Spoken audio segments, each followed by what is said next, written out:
welcome to the Mandcave. It's the only podcast hosted by two best friends who have nothing in common except their first name. I'm Mandy Fabian. And I'm Mandy Kaplan. Each week, we test the limits of our friendship by arguing over movies, books, and the latest tips and trends, and, of course, Mandy's dumb ideas. Grab a couch. Let's get to it.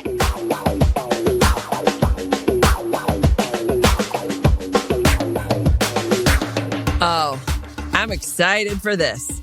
You are? I am, yeah. I'm going to go up front, even though I want to hear what you've been up to, which I'm sure is a lot. Got a lot going on. But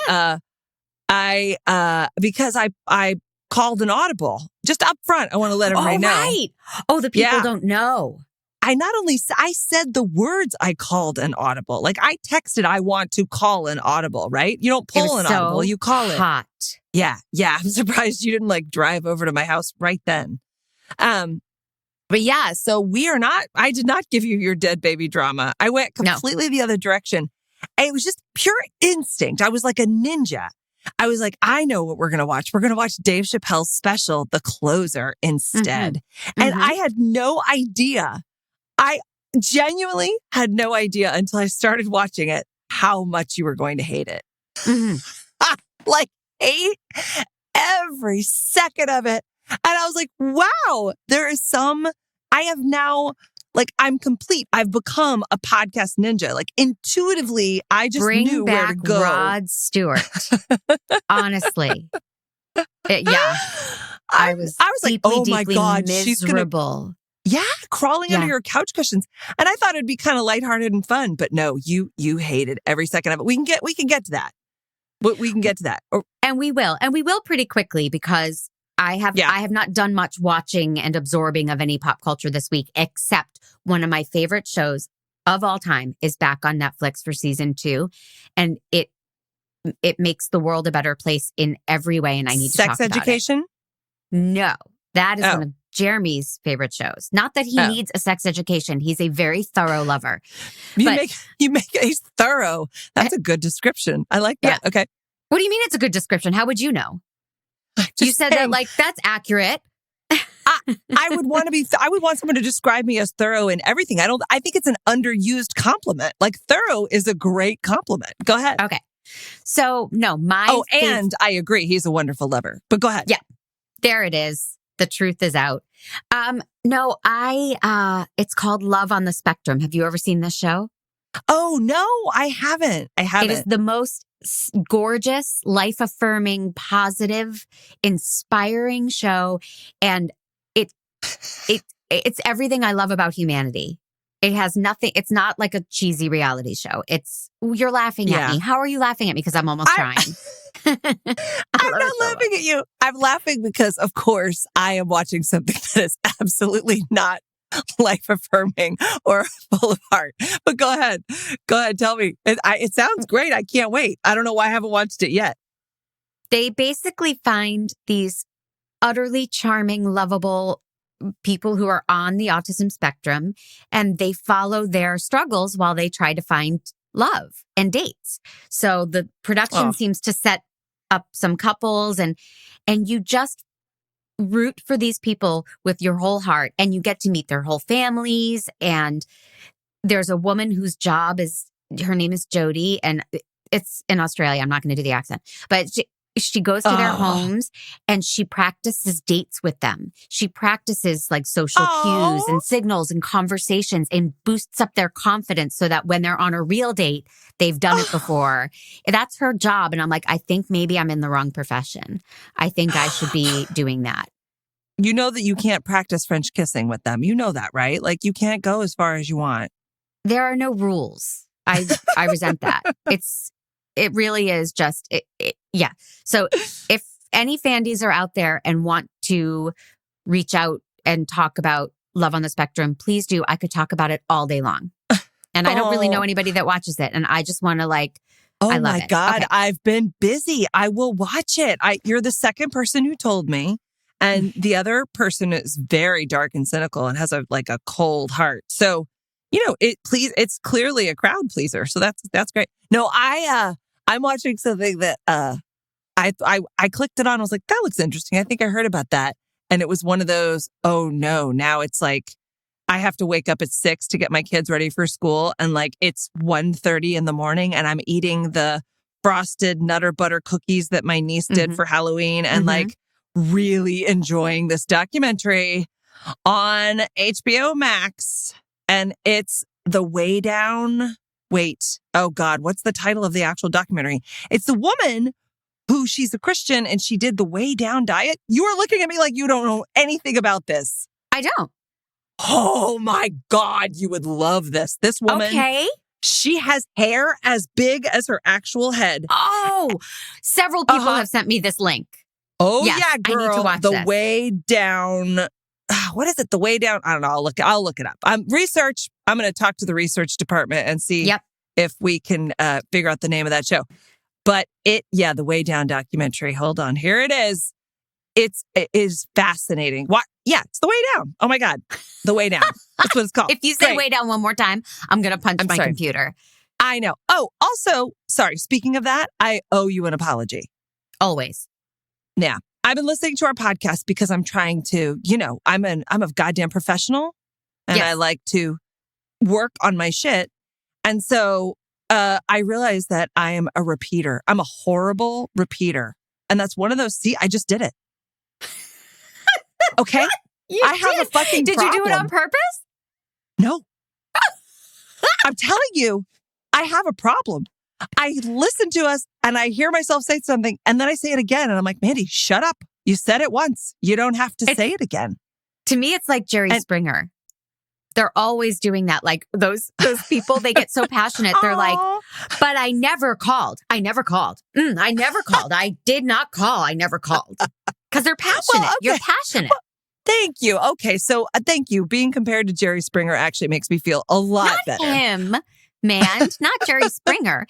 His guests. His lovely guests. Oh, thank you. Well, now I just know that it's a product of my environment growing up. Like, I mean, clearly I'm white trash. We're repeaters. That's what we do. Yeah. Okay. So anyway, I just wanted to apologize because now I'm aware of it and now I'll never say anything without realizing that I'm a shitty repeater again.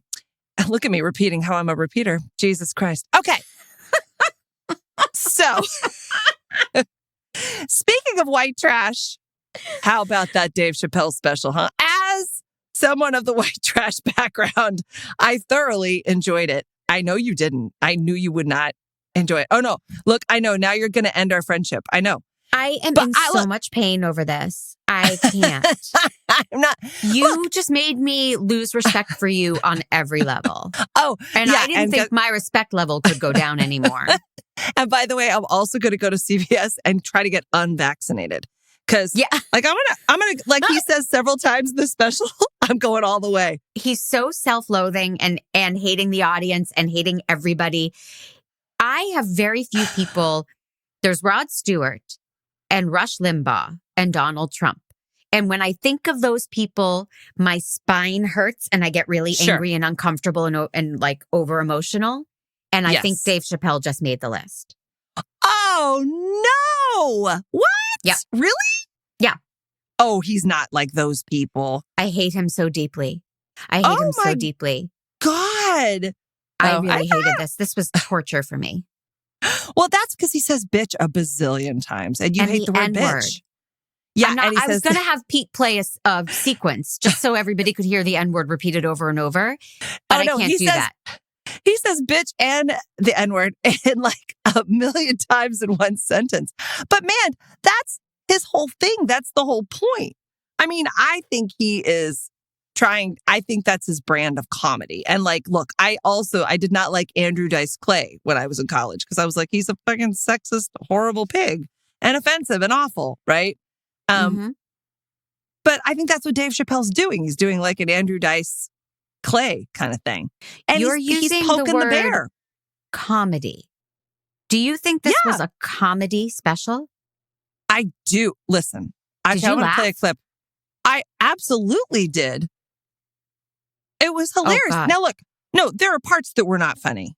There were parts that made me go like, oh shit, no, that crosses the line, dude. But I saw him playing and he's playing with this idea of like, he points out some ideas. His whole thing about hating white people And the white people when he says, well, there's a bazillion of them. I laughed. I'll tell you every place I laughed. Please. I laughed at 1328. He does this thing about being jealous of the gay movement because it's going so well. It goes from 1328 to 1428. So Pete, play that clip. You guys are confusing the emotions. You think I hate gay people, and what you're really seeing is that I am jealous of gay people. Oh, I'm jealous. I'm not the only black person that feels this way. We blacks, we look at the gay community and we go, God damn it, look how well that movement is going. Look how well you are doing. And we've been trapped in this predicament for hundreds of years. How the fuck are you making that kind of progress? I can't help but feel like if slaves had baby oil and booty shorts, we might have been free 100 years sooner, you know what I mean? If Martin Luther King was like, I want everybody to get up on them floats, get your bodies good and shiny. It's hilarious and it's insightful that if the movement of the black community had baby oil and booty shorts, they might have done better. I mean, like, that's a lighthearted kind of commentary on, like, I'm still a black man who's going to get shot in the back, but the gays have a parade and their movement is going really well. Now, I did not know, or I was not heavily invested in all of any of the news leading up to this. So I wasn't like, Dave Chappelle's a bad person when I came in. I just saw a comedian doing a funny bit about, I'm a black man who's jealous of the gay movement because it's prettier and it's going way better than ours. Well, that's not what the uprising is about. But I would appreciate commentary like that if it were funny to me. But pointing out gay people, you have booty shorts and baby oil, like, that's not funny to me. It's all hack, cheap, stereotypical bullshit. I think this was the unfunniest hour and change of my life. I didn't find one thing funny. And yes, he deeply offended me a lot, which I understand why he was doing it. But the whole thing drove me. It drove you crazy. It was miserable. Oh, I'm sorry. I thought it would be like funny miserable. No, I had that. I like to refer to it as the Sally Albright stinky face. Like, the whole time I was like, oh no, what is he doing now? What's he saying now? And he's just he's so uncomfortable in his own skin. And I don't think he is at all. I think that's what actually makes me feel like, look, the fact that he says so much offensive stuff like a fountain, it feels a little bit like he's the comedy version of a Zack Snyder film, right? Now, obviously, it's not your thing. Right. You know, right? I'm not a Zack Snyder person. I hate it. I don't want to watch 2 seconds of it. But for people who love Zack Snyder, he is unabashedly gory, violent, horrible. It's horribly violent and violence as entertainment. I think he's offensive as entertainment. I think he pokes the bear. I think he likes to get in these really dark, uncomfortable places. And I don't think he's self-loathing. I think he owns a lot of his shit. I know he says horrible things, but his point about what we get offended about, there was a lot of things that, like, you go, like, you're not supposed to laugh at that. And some of it I completely disagreed with. But even that, you go, but he's making fun of something. He's not sitting up there. He's not like Rush Limbaugh on a radio show going, this is all, And I think it's dangerous that somebody thinks it's funny. My gay married friends laughed all the way through it. And then they were like, oh shit, we weren't supposed to laugh at any of that. When inherently, he structures a joke. He does a comedy routine. It is horribly offensive sometimes. That's true.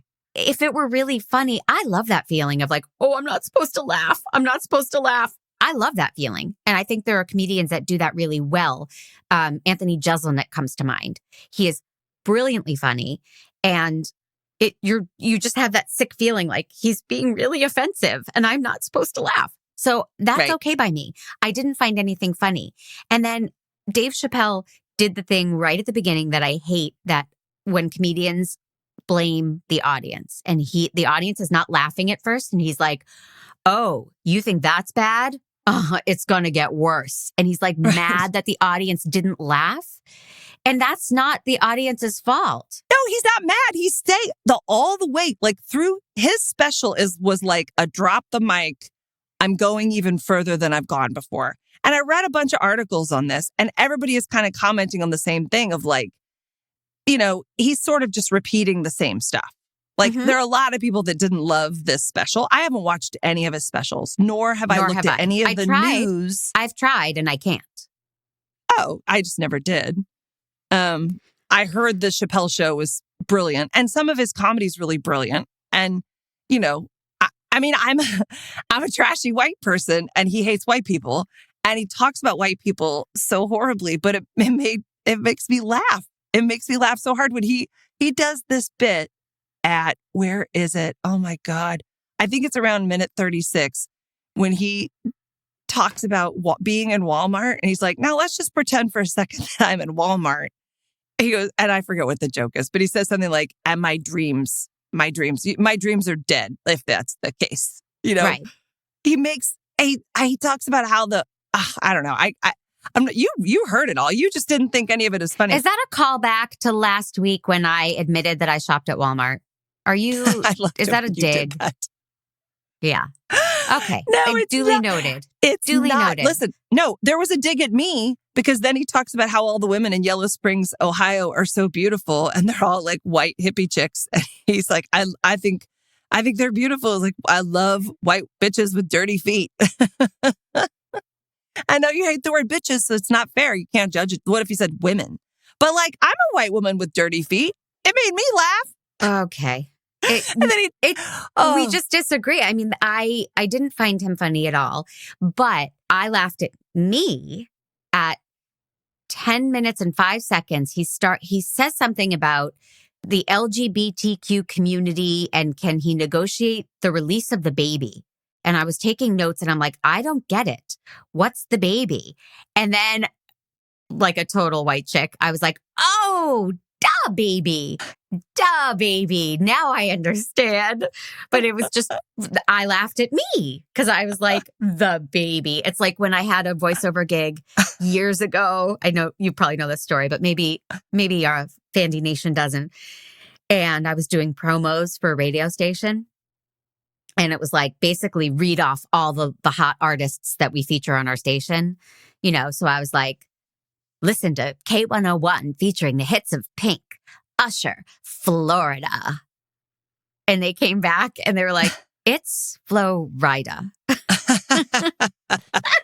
I was so embarrassed. I was like, I'm a white middle-aged mom. I should not be saying Flo-Rida. It was really funny. No, So- I actually thought he kind of got me with that opening joke about like, oh, he gets that the baby gets canceled for making. I mean, and he shouldn't have said what he said, and I actually agree that he should be canceled for it. Right? You don't say hateful things. You got it. Mm-hmm. Or you can say them, but you're going to accept the consequences because that's what a movement is. I like the fact that there's reactions. There should be, but when he points out that the baby murdered a black guy in a Walmart and nothing happened to his career, and he makes comments about the trans community and he gets canceled, that struck me as something that was interesting, like from his perspective, right? Where you go, yeah, that must feel really shitty. Yeah. It's that thing of like, when he talked about like a gay guy was filming him in a restaurant and then called the police. And he's like, a black gay guy wouldn't have done that to me because they know that if you call the police, it doesn't matter who called. If you're black, you're the one that's guilty. Right.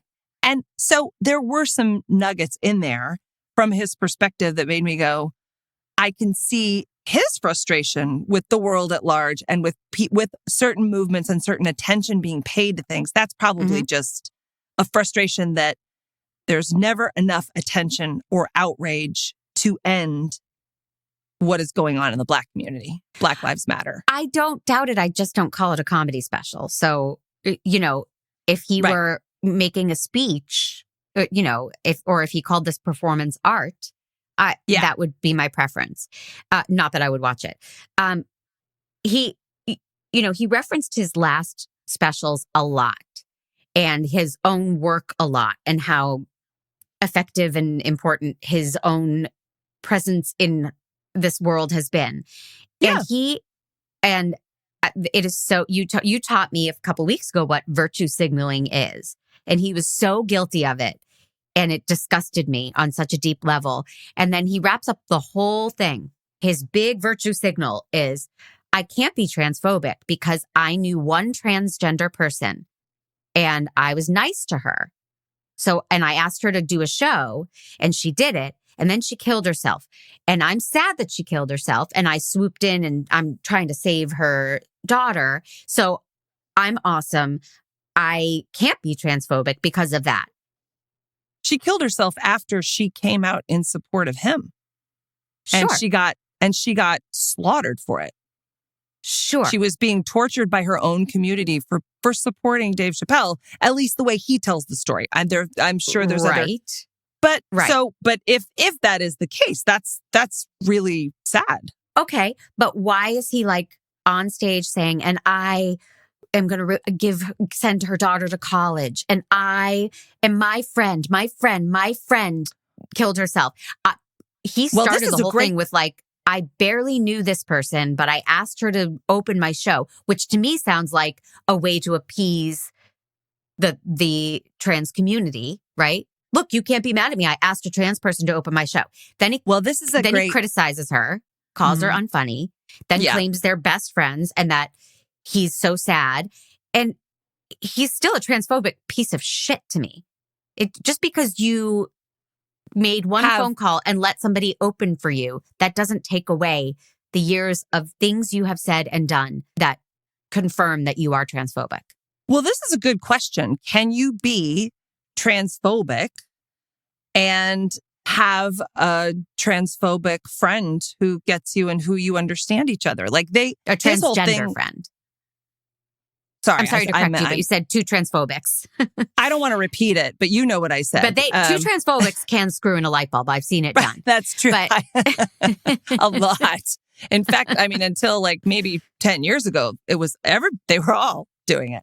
Can he be an empathetic person who does, like, I don't know, is it that black and white? Like, can he be a transphobic person, a flawed guy who makes these jokes that are terrible and offensive and he should stop, but he won't because it's his brand of comedy?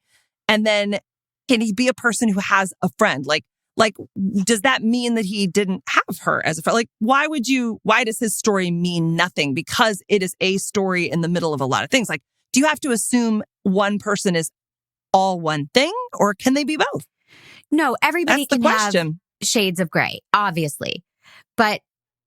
And there are many, many, many, many racist pricks out there who are like, but I have a black friend. Yeah. Right? And he's different because he's my friend.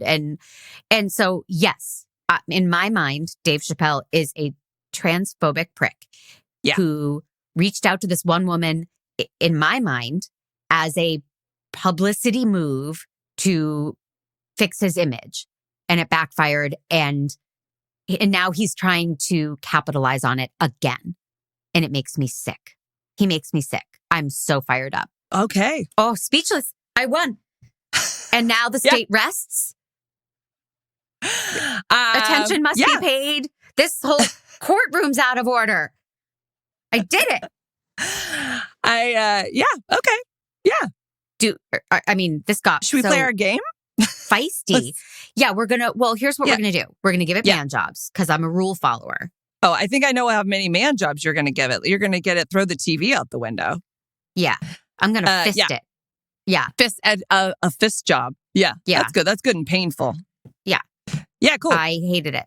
0. Okay. That seems accurate. I thought it was funny.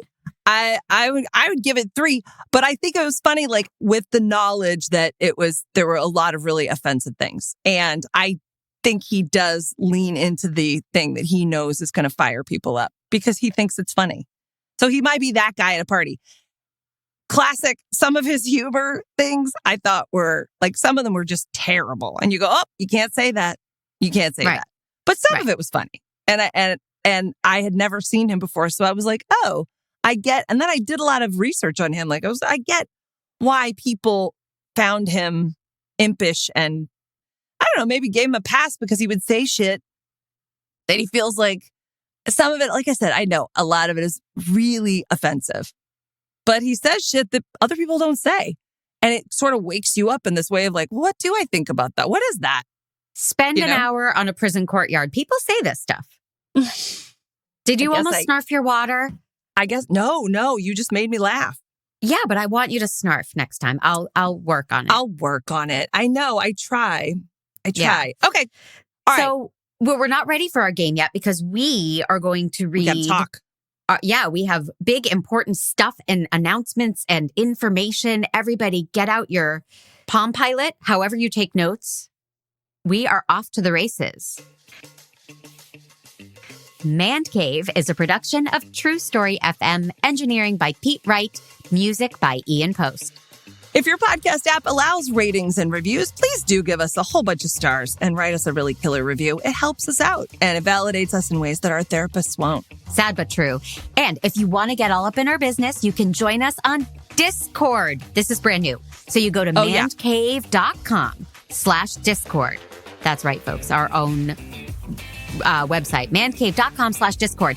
The community channel is open to everybody. And then, because we like to be exclusive, the Mandcave members get their own super secret members only channel for Fandies only. Private club stuff. So how do you become this member? Well, we are glad to pretend that you asked. Just go to mandcave.com/Fandy to support us and get lots of really cool shit. Like there's bonus content, there's access to the members only Discord channel, and a special message from the Mandys on your birthday. We're good singers. I realized that I wrote this in a way that made you repeat the access to the members only Discord channel. So you did another repeat. So you're in trouble. Son of a bitch. Okay. And then the last thing I'm so excited about, we have such cool merchandise. We have all our Mandcave swag. And if you haven't gotten on that, it's awesome and you should. We have tote bags and t-shirts and coffee mugs. Oh my. Now, hot off the presses because of last week's episode, which is awesome. Go back and listen to the real Mandys of San Fernando Valley. Now that has its own line of teas, pillows, phone cases, and more. And it's all available at mandcave.com/merch. Go get it, y'all. Go get it. Join the club. You ready for the game? Yes. All right. This was very fun for me to do. I don't even know how much of a game it is because I don't know how prepared you are. But I think it'll be a fun game. Nonetheless. All right. No N-words. So there are several. I'm so sorry. It's all N-word comedy. Yeah. Because I love it. Okay. Here we go. Okay. No, I can't say that. All right, here we go. I'm going to tell you jokes, and you are going to try to guess what comedian said these jokes. I love it. Right? Fun. Yes. Okay. And these are some great jokes. This was a really fun game. I have like 3 pages of jokes, but we won't go that far. Okay. None of them repeat. Okay.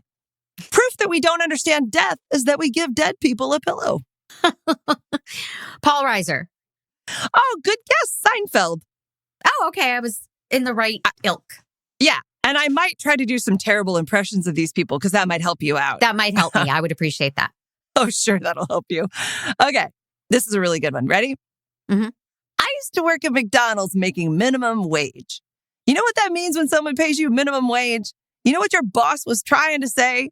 Hey, if I could pay you less, I would, but it's against the law. Kevin Hart. Chris Rock. Oh, okay. Good guess. Good guess. Mm-hmm. All right. Okay, this is a good one. This is a surprising one. I don't like country music, but I don't mean to denigrate those who do. And for those who like country music, denigrate means to put down. Ellen DeGeneres. Good guess, but no, Bob Newhart. And I thought that was interesting. I was like, interesting. He can make fun of people who listen to country music. I wonder if the country music people would have rallied in the times of Facebook and Twitter and canceled Bob Newhart.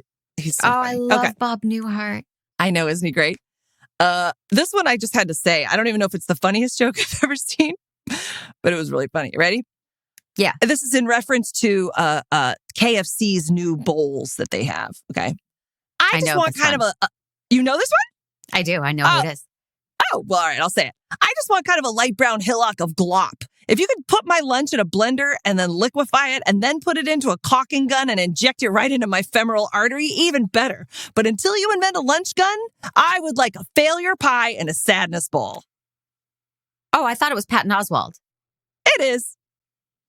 Interesting. Does he do a whole KFC bit? I love Patton Oswalt. Yeah, he does. Yeah. Okay. All right. I was going to say, if I went 0 for 10, I was going to say, if I get one, we have to call it and I have to go out on top. But now it's too soon to say that. So I got one. We'll do just 3 more. Okay. 3 more, right? It's a hard they're game. fun. Yeah. It's a very, I didn't really think I would never be able to pick these out of the, right. Okay.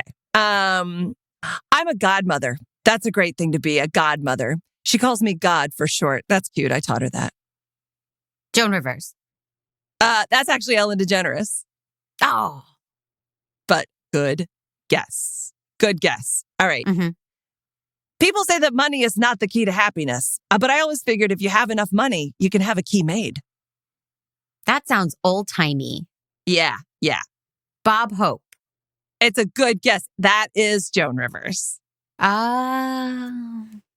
a good guess. All right. I'm going to close with, 2 more. No, I got to do 2 more. Okay, ready? And I need impressions. You have abandoned impressions. Oh, I'm so sorry. Yeah. Okay. I'll do one that I can do an impression of, I think. Okay.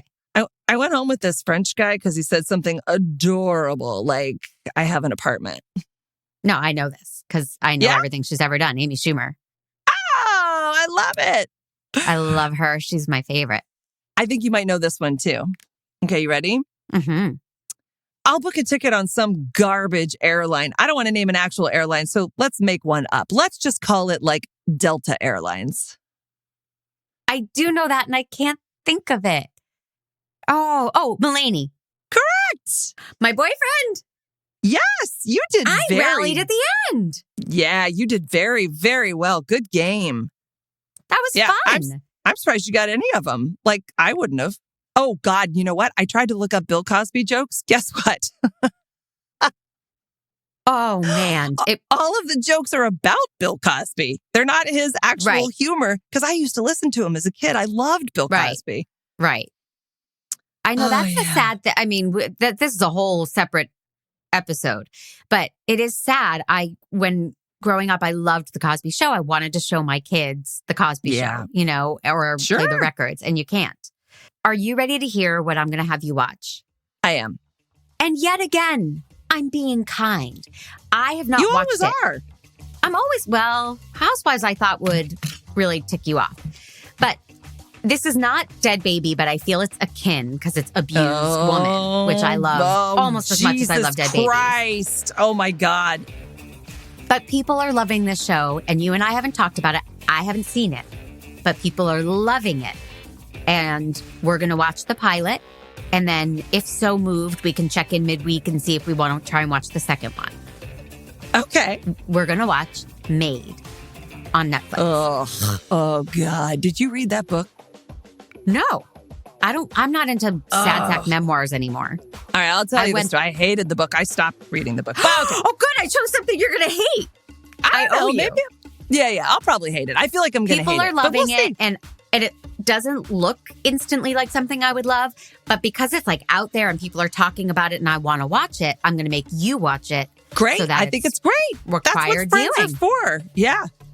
That's what friends are for. Keep shining, knowing you can. I love it. Okay. Good job. That's it? Yep. I love ya. I love you. We'll see you next week. All right.